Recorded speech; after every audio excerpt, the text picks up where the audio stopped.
So this is what we call the paseo or fourth.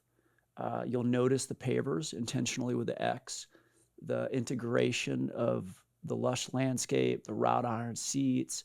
You'll notice, obviously letting the roosters run, right? Like that's going to happen. The lighting, the feel. So this runs from east to west, and of course, kind of piles into that park. This is the south side of the warehouse, or in between you have E1, E2, E3 as you head south. This is between E2 and E3.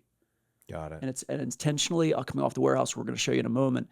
It's going to have where all of the restaurants spill out. And earlier you'd asked about this. So you're going to have outdoor activation on the east side of the warehouse, where the office building connects. You're having the south, where the paseo is, and multiple bays of different retail opening up out here.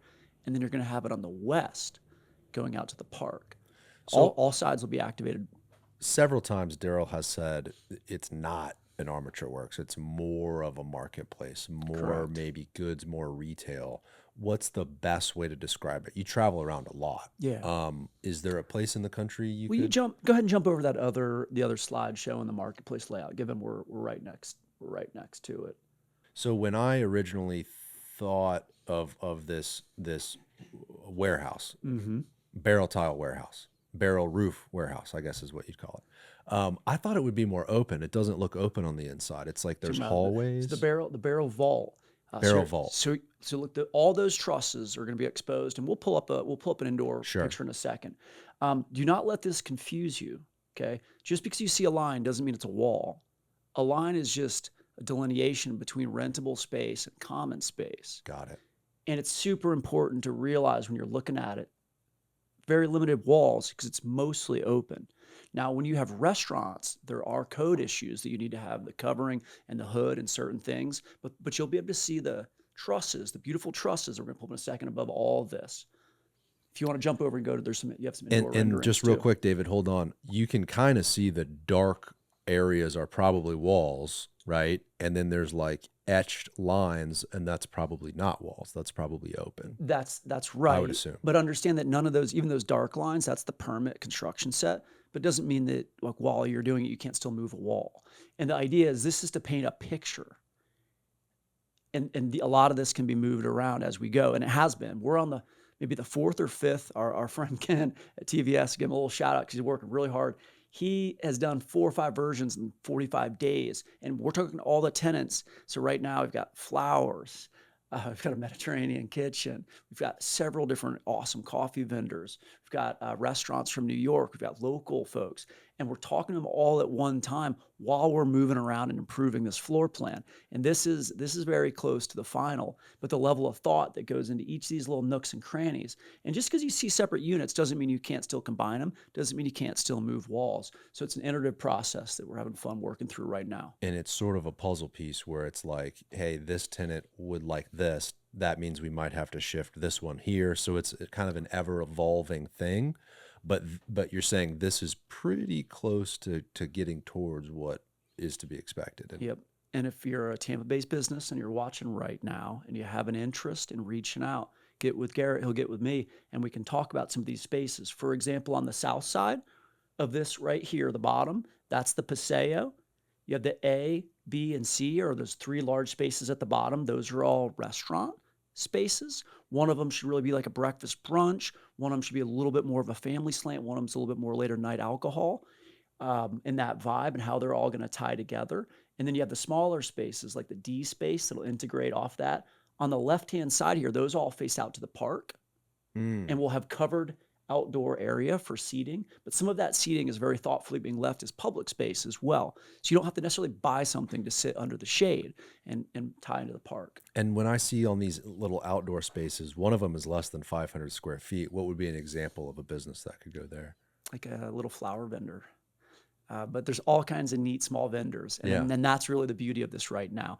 We're in an ideal scenario. You'll have somewhere that you can get some cheese, some eggs. And to your question earlier about Daryl and Armature Works, Armature, amazing job at what it did for the city of Tampa at its time. Now being able to have the benefit of looking back at it, our team has asked ourselves, if you curated more retail and you did a little bit more of this, would it add more action than right now? It's a very active food hall. It's a very successful food hall.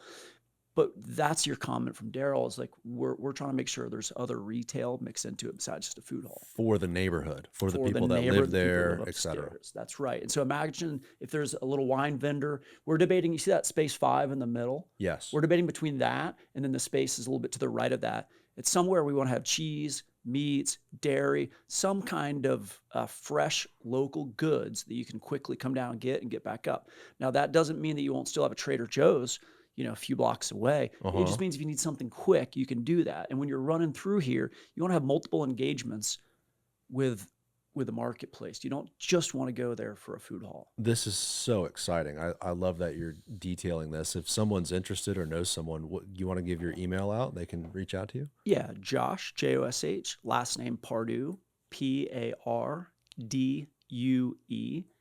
at jpredev.com. Tell them TBD sent you. That's right.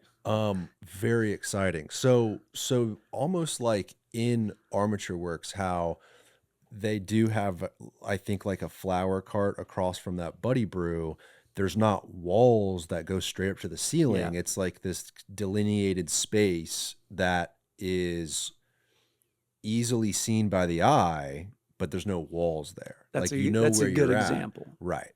The majority of these lines are open air. Okay. And right now we're having the discussion about even like the level of flooring, the level of finishes, the level of signage, our developer standards for the tenant, to where they have their own unique vibe and feel and culture and brand, but they still properly integrate with everything that we're doing. There might be a couple other in the other deck. What's in the middle, is. Josh, real quick? This Yeah. like this rectangle. So that floating number 5, that's like a window. So you do have a lot of skylights. Oh, That is like, I don't want to misspeak. It's the utilities or the columns. might not be anything significant. It might be like It's not significant for the ground floor. It's for the building itself. mechanical or whatever. Yeah, because when you're looking at the other lines, that's the actual space. And again, like 05, that I'll pick on that for a second. There's no walls, because you could either walk up to a bar that would be in there and have bar stools all around it, or you could walk up to an open air market where you get your goods. And then on the left side, on the west side, facing the park, you can see where the trolley stop will be. That's or right. maybe where the waiting area for the trolley. I would assume the trolley's further. It's a good catch, right? We're calling that trolley because that's kind of a hangout area. I mentioned earlier, we could certainly rent all this space and have a little bit higher rent, but we're intentionally leaving a lot of this public and communal. So if you want to come sit down in there, you don't have to necessarily buy anything. Oh, interesting. And where that exactly will be will shake out with the tenant mix. It's the white space right now. You see those the green spaces are they're labeled 004 outdoor, Yes. 447. That's paid space. And then right to the left of that is that white space is going to be outdoor seating. So there's going to be covered outdoor seating. That's wow. right. Very cool. It's the right thing to do. It is the right, and Florida's the right thing to do. Absolutely. And you have this park activity. People are going to come over. People are going to sit there, hang out for a little while. You want people to bring their iPad, their book, and then they'll eventually come in and spend money, or hopefully they'll move upstairs, create more demand for the apartments. Amazing. Let's see if we can see a rendering of the, we'll keep going, I guess, right? Keep going in this plan as you detail this go back through. to this. So we're back to the... So the Paseo, right? Mm-hmm. Now the X. Gasworx with an X. Is that the reason why there's an X implemented in the pavers here? It is. Yeah. That's right on. So every piece of this is intentional. I mean, down to the pavers, down to you mentioned the wrought iron chairs. Why? Because it's a heavy industrial feel. And it ties in with historic Ybor and the use of wrought iron metal 100 years ago on the railings, right, on the signs, on right, the seats. So yeah, it's sturdy, but it's going to tie in. And the key integration, and we had a couple discussions about this with Daryl and Keller, and I was like, is there a welcome to Gasworks sign, or is it just naturally blend in to the Ybor Marketplace seamlessly as possible? Look, these are going to be new, beautiful structures. There won't be denying. But if we do a good job with curating the tenants, the finishes, that it should be a seamless feel that raises up all the Ybor and integrates properly. So that's the goal. The intention is to not have welcome to Gasworks with a big sign that, puts a flag in the ground that totally puts the wall up, so to speak, that you're in a different place. It's supposed to integrate into the historic district. Exactly. intentionally with the wrought Exactly. iron and everything we've talked What about. do they say? If you're good at what you do, you don't need to talk about it. You don't need to boast it. Right. It's known. Everyone's going to Speaks know for they're in itself. Gasworx. Yeah. What's next, David? What do we got? Okay, so this is timeline here. So you have E1 2027 completion, E3 2027 completion, and I think you mentioned the marketplace E2 is 2026 completion. That's right. Next summer. For the shell completion. And so tenants will start working around second quarter next year. So that is shell. So the stuff that you just saw and the infrastructure, the utilities, the roof, all those things, the slab will be done in mid 26, and then the tenants will have several months to come and finish. We would love to have the marketplace open and activated by Q4 of 26, for example, so you can pick up that holiday season and